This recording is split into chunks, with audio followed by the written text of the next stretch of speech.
Joining us is Dr. Jaha Howard, candidate for State Senate District 35 for the runoff. Thank you so much for being here. Yeah, thank you for having me, Faith. Dr. Howard, let's start with the election that we saw. You coming out on top of this election, 6 candidates in that race. You pulled nearly 33% of the vote, about a 7-point lead ahead of your opponent now, Roger Bruce, in this runoff. For those who are watching this interview, why are you a better candidate than Mr. Bruce? That's an interesting question. I think right now, I think I speak for the people a little bit more accurately and in line with what people want. People want fresh, bold leadership. People want a fighter. People want integrity. People want experience, the right kind of experience, and people who have an ear to the ground and listens to people and understanding the moment. Yeah.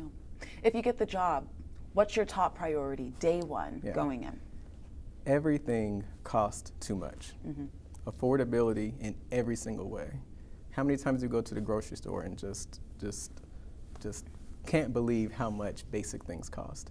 Our bills, our utilities, everything costs too much, and trust is too low. So that's a terrible combination when it comes to trusting our institutions, especially our government. So we have to build trust. We have to make sure we're holding the powerful accountable, but we also have to make sure we take these things very seriously and not just give talking points and just email blasts to people. We have to really get some work done. Of course, if you do get the seat that was once held by former State Senator Jason Estevez, who's now, of course, running for governor, you will be part of a minority under the Gold Dome. The good thing is that Republicans are also saying that everything is too high. What's a policy that you could see yourself working across the aisle with to bring these prices down for people in Georgia? Yeah, there's a couple of things that we can do to bring prices down. One thing I think is our health insurance, our mental health is a big thing. Make sure that right now in Georgia, we're the #1 place to do business is what we tout, but we are far from the #1 place to raise a family, far from the #1 place to bring a child into this world. And for us to stay competitive, we have to make sure we take these things seriously. But speaking of cost, I think one big thing that's happening right now is just the influence of data centers. It's taken over across the country, and we have major data centers right all around the metro Atlanta area. And we have seen across the country that we've had a secondary effect of bills getting higher, effect on our environment, our water use. People like the idea of data centers. Okay, it's bringing jobs, but when you dig into it a little bit, what kind of jobs are we talking about? Is it more than just the construction jobs to build these huge facilities? What happens after it's built? Then the numbers start looking a little bit different. What about the water use? Some of these data centers are taking up the amount of water of a small city. Some of the amount of energy that they're using from our power grid is enough energy for a middle to big size city in the United States, all within a few blocks. This is out of control. And when we talked earlier about trust being low, how do we deal with these big issues and trust being low? So we have to have a really detailed conversation, and Democrats have been pushing on this, not to stop progress, but to really have an open conversation with transparency. But Republicans, the reasonable Republicans, are starting to say, you know what, we need to talk about this because this is literally in my backyard as well. Yeah, and we've heard some people on the ground, red and blue, who have their opinions about these data centers. Just to clarify, are you saying that getting rid of the data centers will help with the cost? Oh, that's not what I said at all. Okay. I think it's important to know that our country has bet big on AI, so data centers are coming. Here's what we have not done. We have not told a more full truth about what data centers bring, the cost.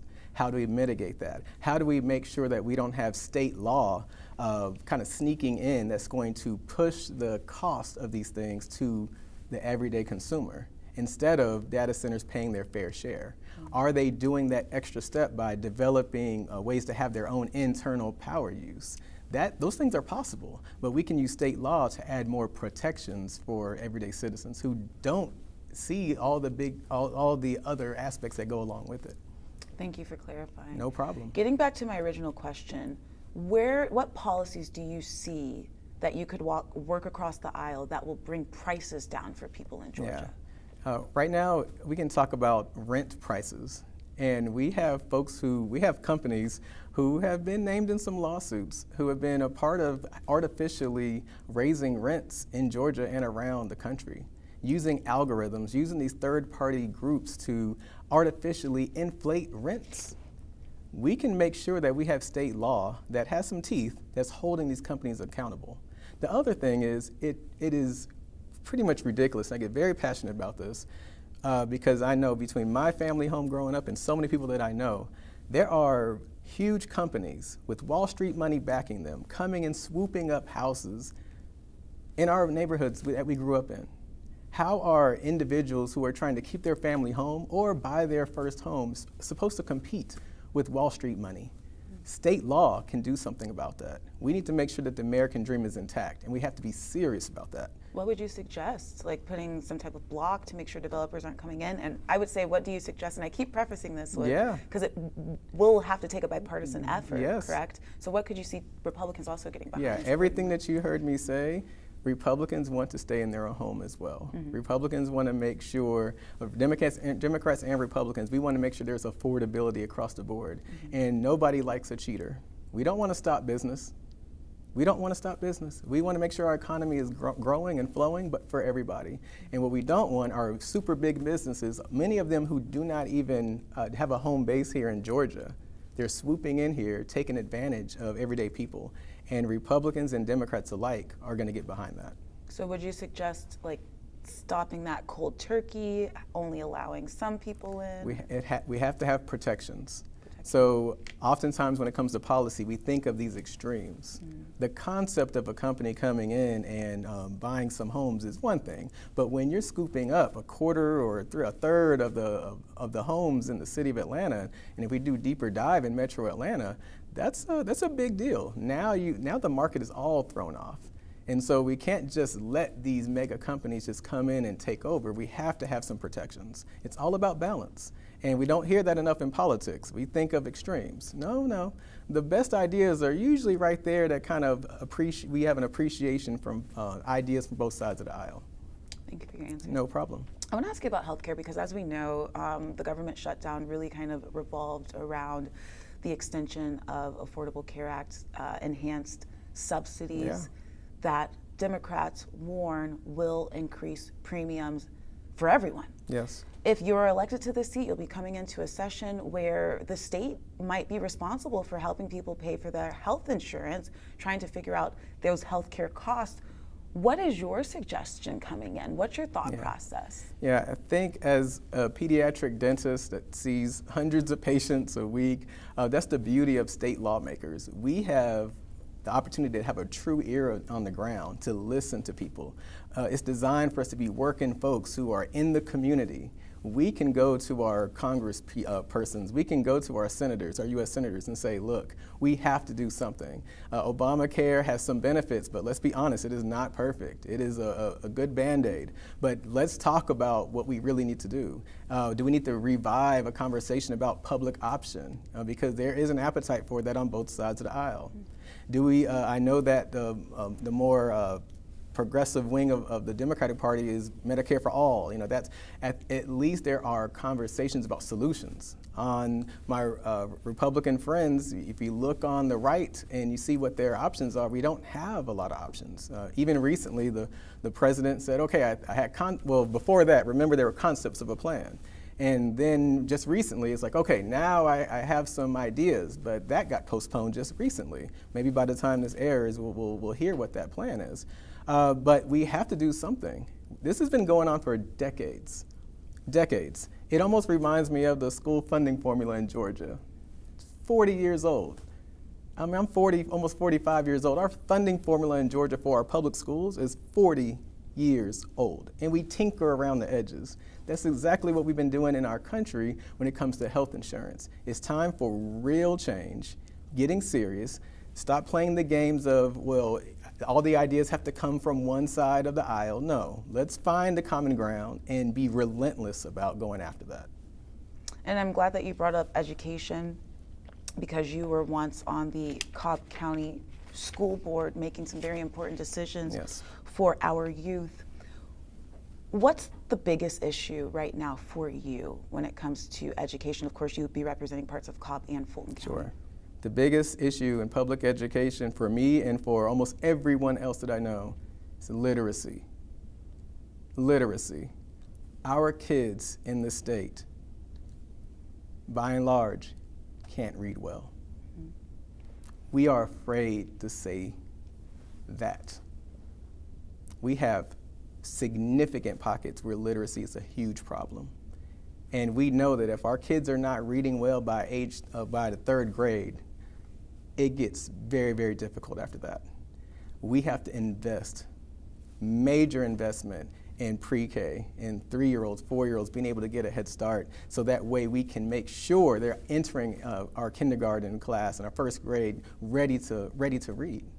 So literacy, and it gets complicated. There's a lot of different camps, but by Republicans and Democrats, nonprofit organizations, churches are getting behind the concept of literacy. And right now, with everything being so divided, even though we all know a house divided cannot stand, when it comes to education, we agree that literacy is key and is paramount. And you're saying that Republicans and Democrats can agree on that. Now, can they agree on where the funding could come for these programs? What do you suggest? We can and we will. We can and we will. And it's going to take bipartisan effort. It's going to take creativity. It's going to use technology. It's going to use our churches, our nonprofits. Folks are ready. Do you have any ideas of where that specific funding could come from? The funding is there.